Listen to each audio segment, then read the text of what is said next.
দর্শক, রাজধানীর চীন মৈত্রী সম্মেলন কেন্দ্রে জুলাই শহীদ পরিবার ও জুলাই যোদ্ধাদের সংবর্ধনা অনুষ্ঠানে বক্তব্য রাখছেন ভারপ্রাপ্ত রাষ্ট্রপতি হাফিজউদ্দিন আহমদ। আমরা এখন সরাসরি সেখানে যুক্ত হচ্ছি। এটি অভিপ্রেত ছিল না, একেবারেই অনভিপ্রেত। জাতীয় অনুষ্ঠানে আমরা তো জাতীয় ঐক্যের কোনো বহিঃপ্রকাশ দেখাতে পারলাম না। ভুল তো মানুষ করে, নিশ্চয়ই এখানে ডকুমেন্টারিতে অনেক ভুল আছে। প্রথম ভুল আমি দেখেছি, সেখানে তো আবু সাইদের ছবিই নাই। আবু সাইদ এই বিপ্লবের প্রতিচ্ছবি, প্রতীক।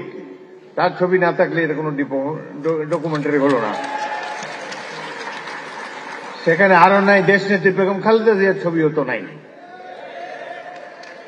সুতরাং কিছু ভুল হয়েছে এবং এই ভুল মাননীয় মন্ত্রী জোর হাতে স্বীকার করেছেন, ক্ষমা চেয়েছেন, বারংবার ক্ষমা চেয়েছেন।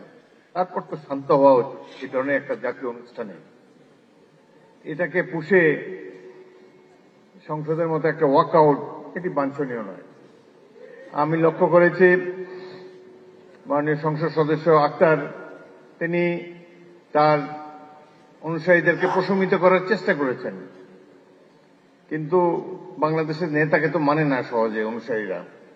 বাংলা কিউআর, যেখানে নগদ পেমেন্ট সেখানে। সারা দেশে 10 লাখেরও বেশি মার্চেন্টে নগদে পেমেন্ট করুন খুব সহজে। প্রতি মুহূর্তেই তারা যে নেতার চেয়ে বড়, এটা প্রমাণ দেওয়ার জন্য মুখিয়ে থাকে। সেই কারণেই এই ধরনের একটা অনুষ্ঠানের এই পরিণতি হলো। এখানে যারা বিদেশি বসা ছিল, আমি মনে মনে চিন্তা করছিলাম যে ইংরেজিতেই ভাষণ দেব, বিদেশিরা দেখুক 16 বছর আমরা কিভাবে কাটিয়েছি, কিন্তু তারা তো চলেই গিয়েছে। যাই হোক, জাতীয় অনুষ্ঠানে এই ধরনের বিশৃঙ্খলতা মোটেই কাম্য ছিল না। ভাই, আমরা তো জনগণের ভোট নিয়ে এখানে এসেছি, জনগণের নির্বাচিত প্রতিনিধি আমরা, হাওয়ার থেকে উড়ে এসে বুঝি নাই এখানে। সুতরাং এই সরকার নির্বাচিত একটি সরকার, এটুকু শ্রদ্ধা সম্মান প্রাপ্য। ভুল তো আমরা করি, আরো হয়তো সামনে আরো ভুল করব, সেই ভুল করলে তার জন্য মাসুলও দেব, কিন্তু সবাই মিলে ভুল সংশোধন করতে চাই। সকালের অনুষ্ঠানটা একটা চমৎকার একটা অনুষ্ঠান ছিল। প্রফেসর ইউনূস নিচে বসেছিলেন, তাকে মাননীয় প্রধানমন্ত্রী ডেকে এনে সম্মান দেখিয়ে তার পাশে বসিয়েছেন, স্টেজে উঠিয়েছেন। এটাই তো আমরা কামনা করি। সবাইকে আমরা সম্মান করতে চাই, কাউকে অপমান করার চেষ্টা চাই।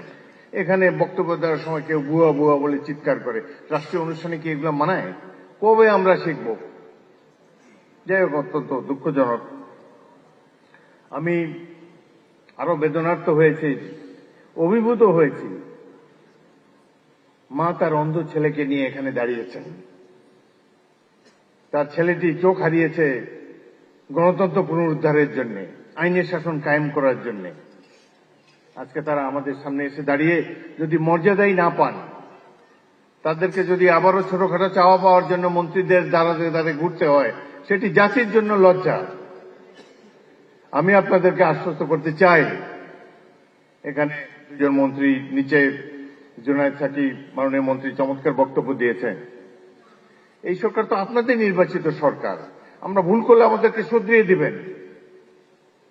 আমরা তো আর আওয়ামী লীগ হতে পারবো না, হতেও চাই না। আওয়ামী লীগের দেখেন, তাদের কোনো অনুশোচনা নাই। এত অন্যায়, অবিচার, খুন, গুম, মানি লন্ডারিং, হত্যা, নির্যাতন, আয়নাঘর, এতে তারা কোনো লজ্জাবোধ করে না তো। আবার বলে যে ডিসেম্বর মাসে আসেন, দেশে এসে পদার্পণ করবেন। আমরা অপেক্ষা করে আছি, আসেন দেশে। দেশে আছেন, দেখা হবে ইনশাল্লাহ রাজপথে। 27 বছর বয়সে মুক্তিযুদ্ধ করেছি, এখন 82 বছর বয়সে আরেকটা করব বাংলাদেশের জন্য। বাংলাদেশের জনগণের শাসন, গণতন্ত্র চিরস্থায়ী করে যাব আমরা। রক্ত দিয়েছি এই দেশের জন্য, যুদ্ধে আহত হয়েছিলাম 1971 সালে। এই ধরনের বাংলাদেশ দেখার জন্য নয়। ইনশাল্লাহ জুলাইয়ের যে ইতিহাস, গৌরবের ইতিহাস, পৃথিবীতে অনেক রাষ্ট্র আছে, তাদের এরকম নাগরিক নাই যে উদ্ধত সঙ্গিনের সামনে দুহাত তুলি আবু সাইদের মতো দাঁড়াতে পারবে। কোন জাতি এত সাহসী? আমরা সেই জাতি, তাদেরকে নিয়ে আমরা গর্ববোধ করি। আপনারা যারা এখানে এসেছেন, জুলাই যোদ্ধারা, মন খারাপ করবেন না। যারা জীবন দিয়ে গেছে 71 সালে তারাও কিছু পায় নাই। আপনারাও যা প্রাপ্য হয়তো পাবেন না, কিন্তু এই সরকারের কাছ থেকে নিশ্চয়ই সম্মান আপনারা পাবেন। আমরা সেই সম্মান আপনাদেরকে দেব।